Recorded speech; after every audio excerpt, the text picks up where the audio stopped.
Okay, I'm going to be doing a bike check. I'll start at the front. Air off space bars. Took off the sticker. Coming down to 26.5. Feel nice. ODI lockjaw locks. Or grip stops. ODI long neck grips.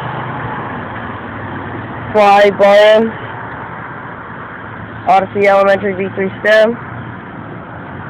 Fit blade forks with a Fit Flow front hub laced to a Sun Big City light rim. Animal BLH tire. Animal MK3 light peg. Sputnik headset. The frame is a nitrous piston, 20.5-inch top tube. Got E-Clack complex seat post combo seat. Animal seat post clamp. Some profile crank. Shadow Conspiracy crank and bone sprocket. Piece of crap.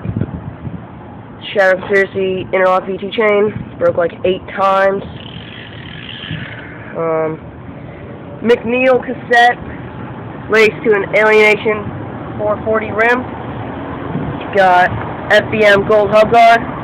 And a Odyssey JPEG lighter. Yeah, that's my bike.